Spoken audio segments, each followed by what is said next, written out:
how to do things the wrong way. Obviously, I'm a seasoned professional. You know, I'd never make these mistakes. It's not as if I've looked back at my career and thought, oh my goodness, I've probably done a lot of these.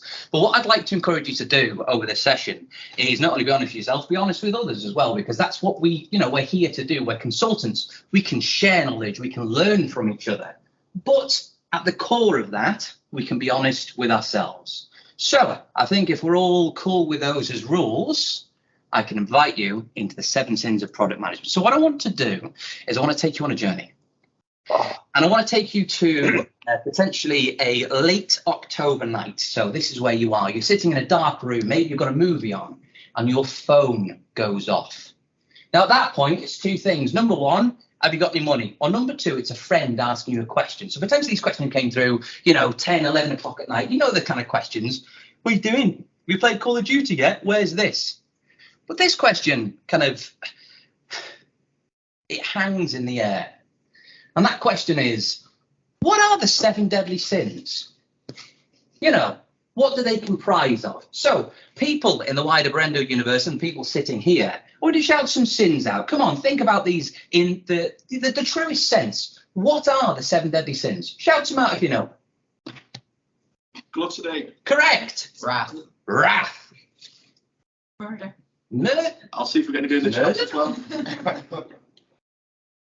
Greed. Is one greed? Yeah. Has nobody seen the film Seven? Playing it through my head. It's literally in the title of the film. Pride.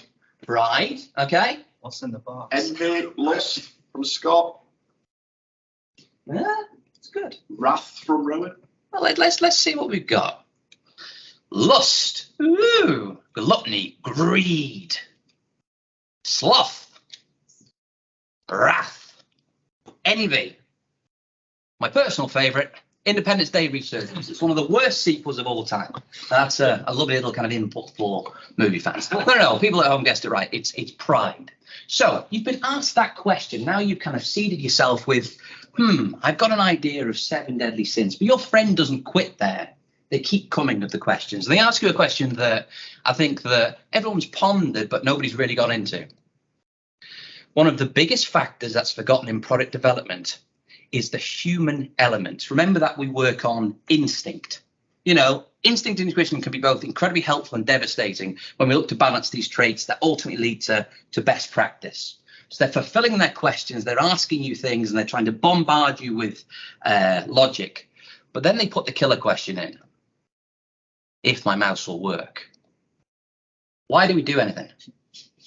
So you've got your 7 deadly sins, you've had a little bit of information as to the background, and then they've asked you why. And you start typing. And I couldn't find the sound effect for this. So why do we do anything? That's an open question, not only to the wider Brendoverse, but for people in the room here.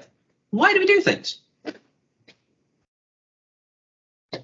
To make something Chris better. is saying spite. To make something better. Spite. Just because. Just because. To do it. Yeah, We've been told to do it. It's self-interest. Self-interest. All 100% correct. All 100% on the button.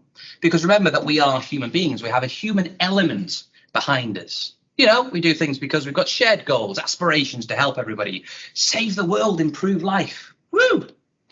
Because we think we need to. Yeah, may as well.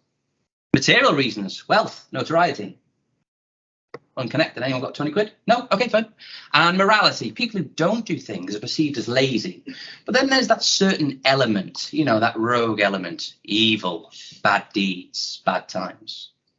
So you've answered questions with your friend and you've thought, I now know why humans do the things that they do.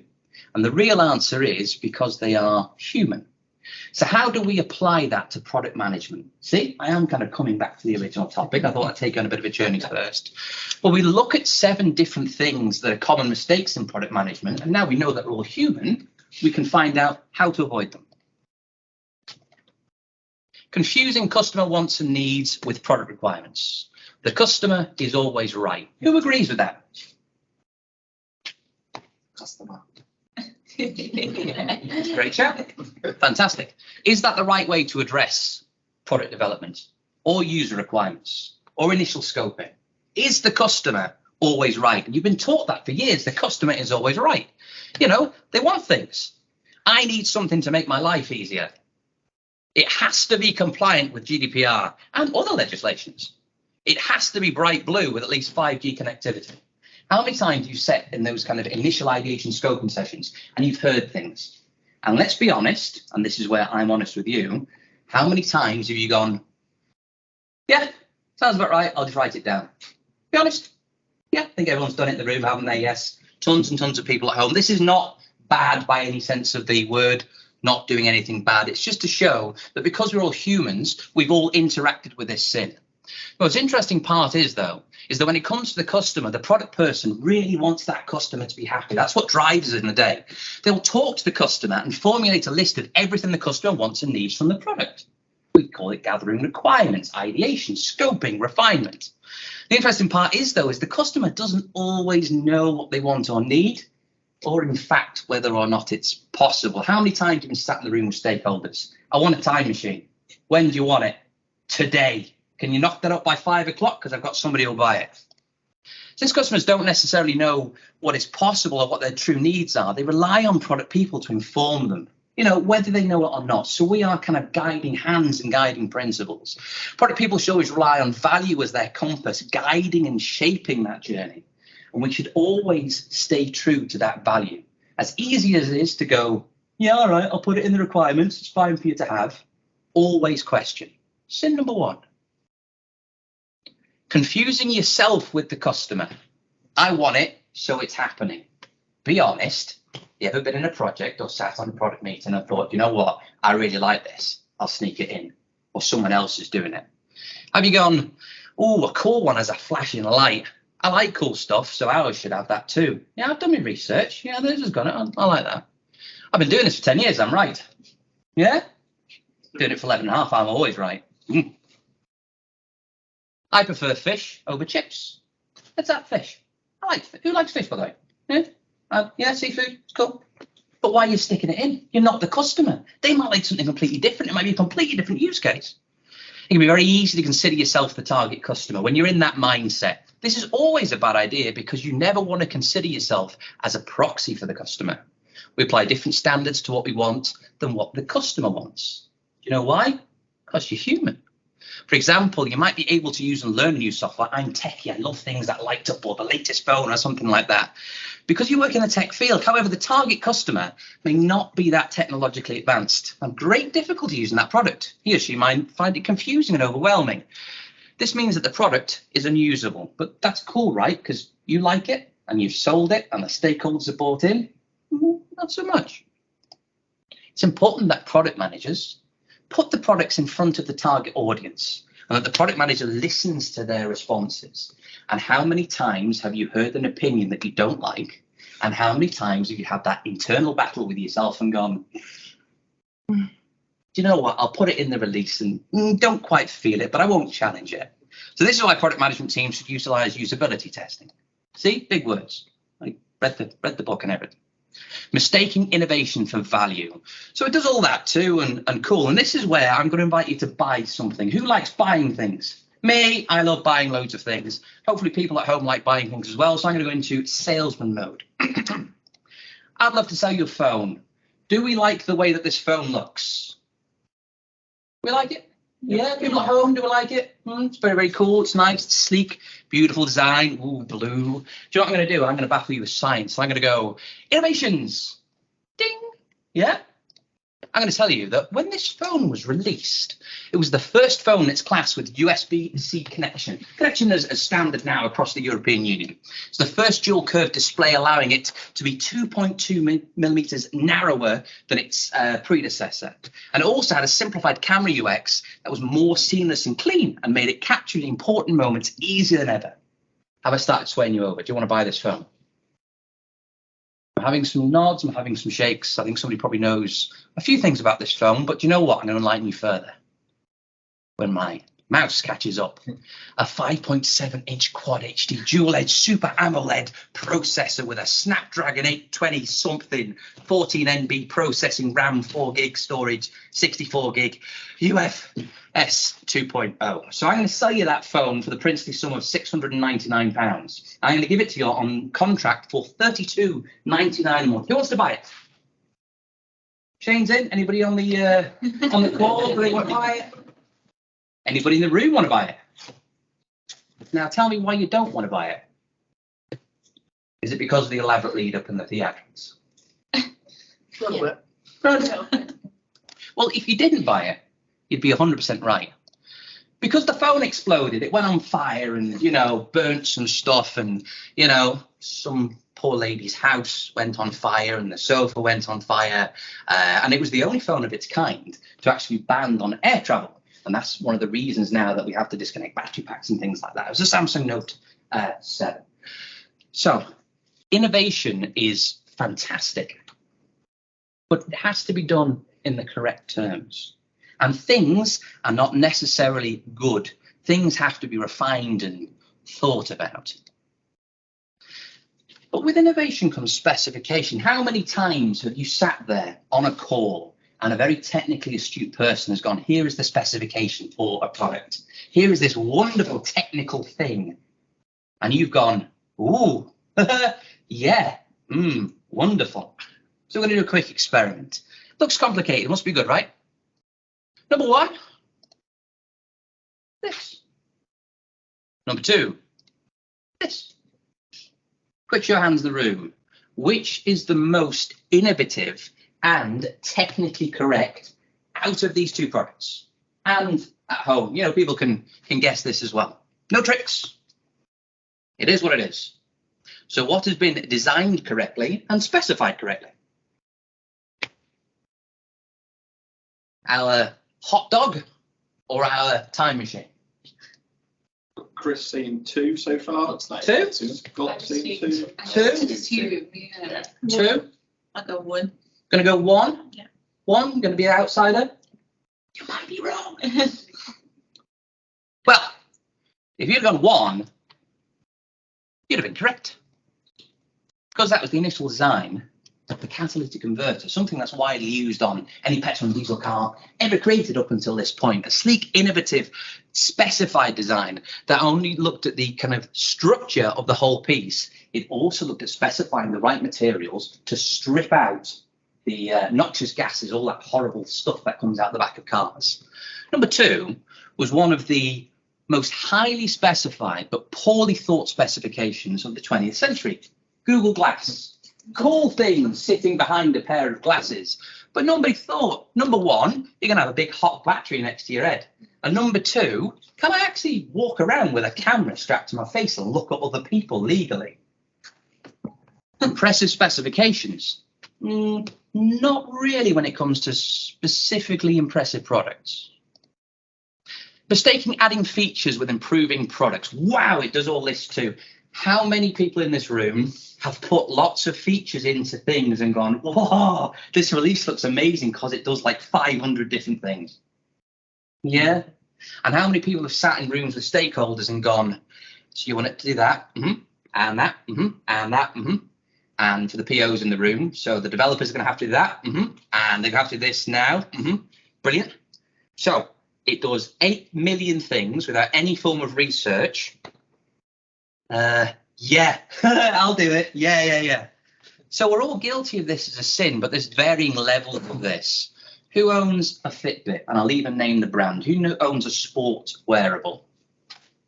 Yeah, cool. Who has ever used on-screen workouts? Ooh, 1 person, 2 people, 2.5 people out of a room of 15. Who has ever used guided breathing sessions? Who has breathed into their wrists at many times during the workout? Got a thumbs up in chat. I don't know who it was. But 1 person. Okay, wrist breather. The moral of the story is that for a beautifully designed, simplistic piece of technology with 25 to 30 features, most of these are completely underutilized. And let's be brutally honest. If you're a product manager and you're being asked, oh, I've got this lovely bit of tech, can we put this, and this in? It becomes so tempting. And then what happens is you have different flavors of the same device with lots and lots of features with different price points with no real kind of addressing of the target audience. But if you thought that was cool, look at my other example. Who likes coffee? Me, I love coffee. Who's a massive fan of the Keurig K55, 250 and 475 range? Right. Well, seeing as I'm the only coffee nerd here, I'd like to introduce you to the Keurig K55, 250 and 475 range, one of the most famous coffee making establishments in America. And I know we've got our little kind of bubble down here, so I'll tell you what's behind the bubble. Here is a range of different features released with these. Now, I want you to take note of two things. I want you to take note of the entry-level price and what they actually do, okay? So from left to right, we have a single cup, a mug, and potentially a cafetiere. Small, medium, and large, okay? An individual cup will give you multiple colors, a compact size, and 3 brew sizes. A medium coffee maker will give you the auto brew, high altitude settings, and setting preferred languages, along with your favorite brew settings. And if you want the top deluxe that will make any size of coffee for you, we're always going to throw in strength control, temperature control, digital clock, illuminated reservoir, and cord storage. Who will buy these? Does anybody fancy buying these? Because the amount of times that I've been at a high altitude and I thought, you know what, I want to buy a cup of coffee. And then I thought, it's the middle of the night, I can't see where the reservoir is. So I take it out of the box, I put it onto the rock and realize there's no solar power. So I have to plug in a generator, then think, you know what? I've got to unwrap the cord. I need to plug that in, make a massive cafetiere of coffee, then unplug it and neatly put the cord back together because I've got to go in my backpack. Look again to see what time it is, but I've unplugged it and don't know what it is, and put it away. Because of course I would use all of these features and pay another $20. So out of all of those interesting features, what is the most destructive? So we've talked about adding unnecessary features, and we've talked about loading features. What is the most destructive feature of the Keurig 55, 250 or 475 range? And I'll take inputs from the internet as well.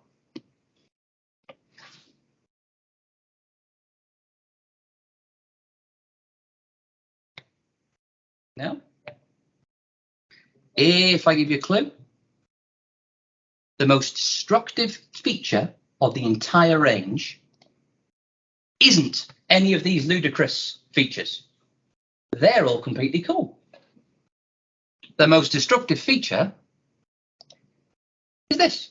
Because when you start looking at how these were designed, we can see here from the Keurig K55, 1 cup by the way, that all of a sudden when we move into the higher range and the newer coffee makers, we now have Keurig 2.0 My K-Cup.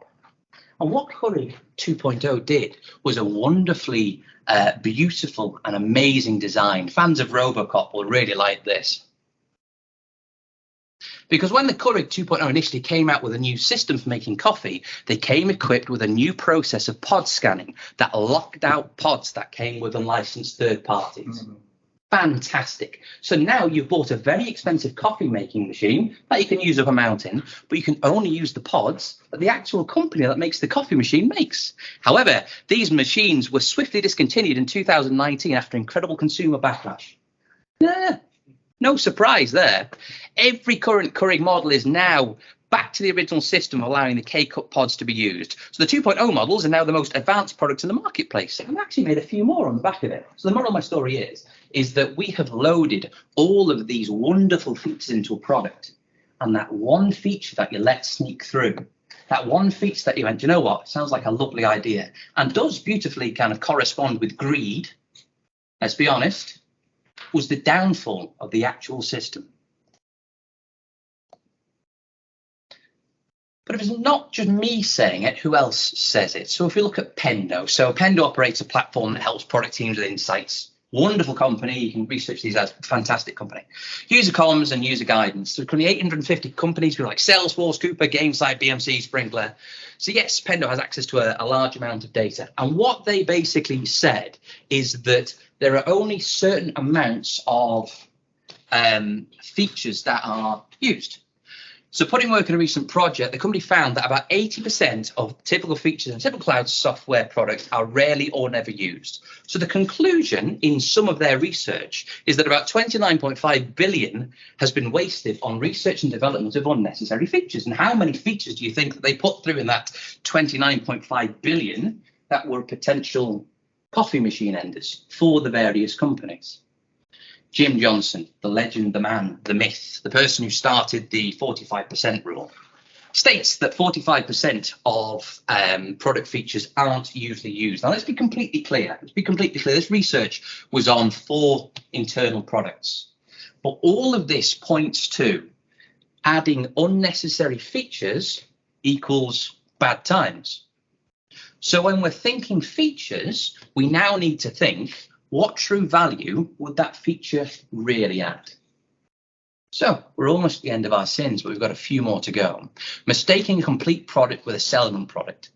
It's finished, hooray. How many people have always been in a rush to get something out?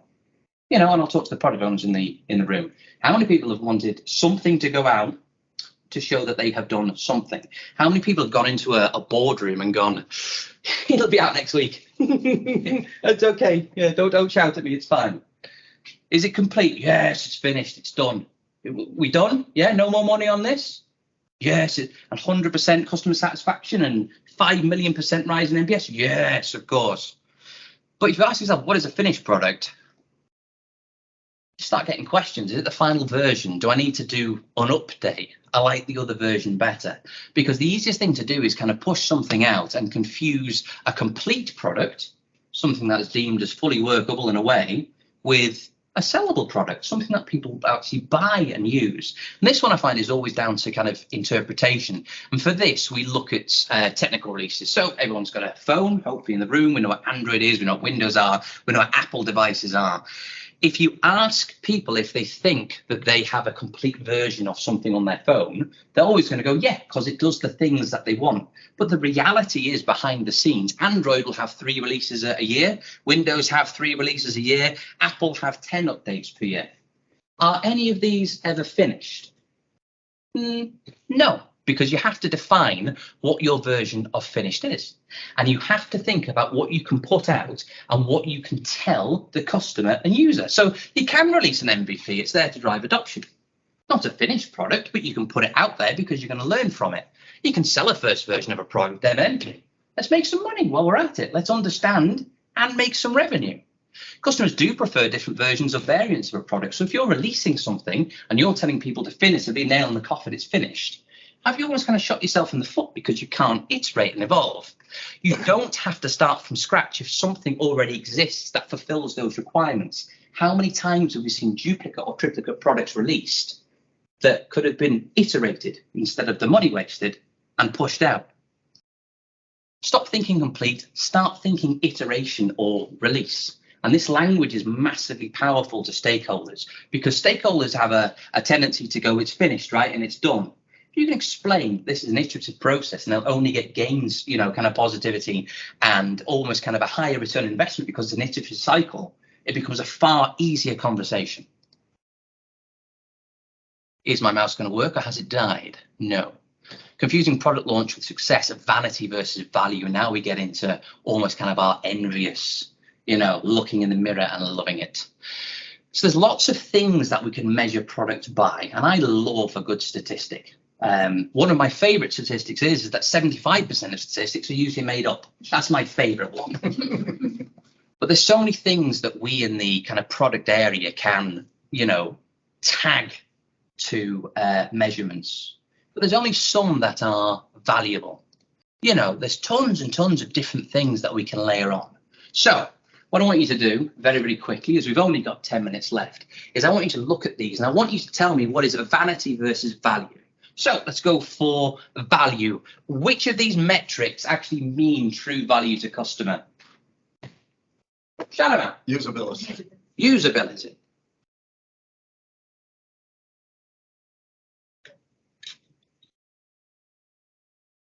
Usability? That the only one?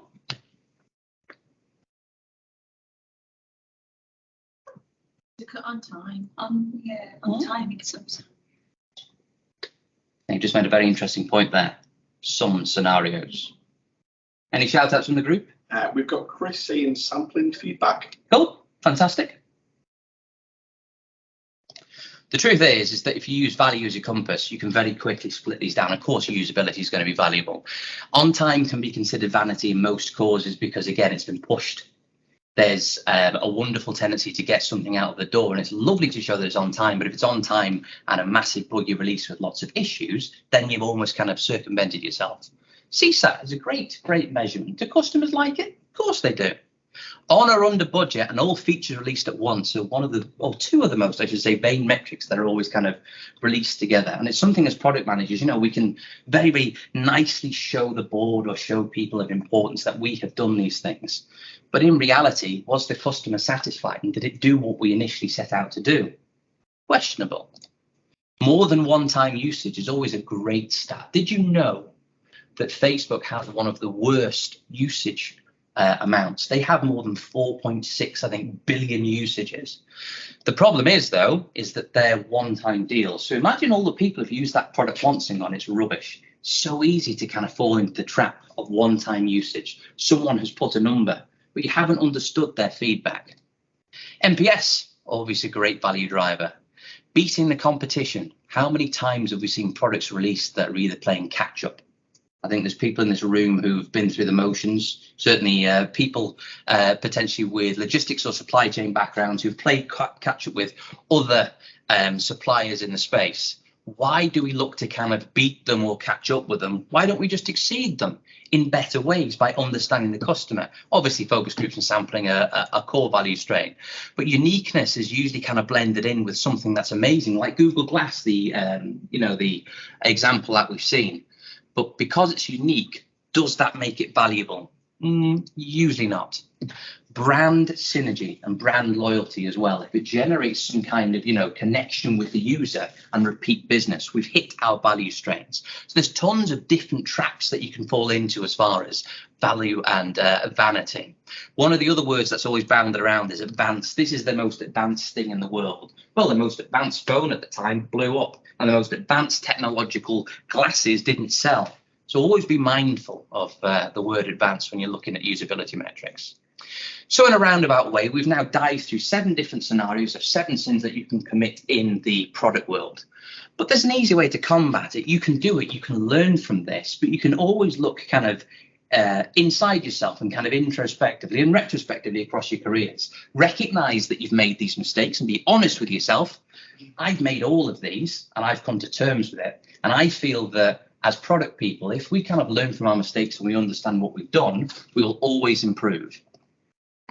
Don't be afraid to question customers or stakeholders at the requirement stage. The shared goal is for a usable, well-rounded product. Might get some funny looks and somebody going, I don't like that, but it will build a better outcome. Your opinion matters, but you're not the customer. You're a conduit and a specialist. Don't put your own stamp on things. Obviously, input into the process and give as much guidance and specialism as you can. But at the end of the day, unless you are that end customer using this product or using that solution, you're never going to be in that. You're always going to be a proxy. Innovation is cool, but only if it's done purposely and for the right reasons. So easy to stick an extra memory port on it or an extra USB or 4 flashing lights and a pink cover. Is it really worth it if it's going to hinder you in the long term? Sometimes the most complicated of products, the worst idea. KISS, keep it simple, stupid. The amount of times I sat in meetings and heard people give me massively technical explanations, and it turns out they wanted to make a cup of coffee. So in the initial runs, before we get into that low-level detail, just keep it simple. Feature heavy doesn't always mean feature rich. Think about the value of delivering that feature. And when we talk about value, strip it back, ask those questions and understand from a customer and user perspective if it's going to be valuable. You can release an unfinished product. Again, it's changing that verbiage and that understanding of what finished is. Great products will always evolve. If you push everything into one release, there's no room for progression and enhanced usability. And usually you'll come out with bugs and mistakes. Redefine finished into release ready. It's ready for that release at that point in that product's life cycle. Value is the key metric. Vanity will always make you look good, makes you feel good sometimes as well, but value always delivers. So that's our 7 deadly sins of product management, a wonderful skip through in 53 minutes, 50 seconds. Any thoughts, comments? Anybody want to confess their horrific product sins at this point? Any of that resonated with anybody here? Any of that resonated with people on the call? Is anybody going to be honest and say that they've done it? I've done all of those. So, Yeah? yeah. So, in a couple of organisations, it's just you fall into the trap, unfortunately.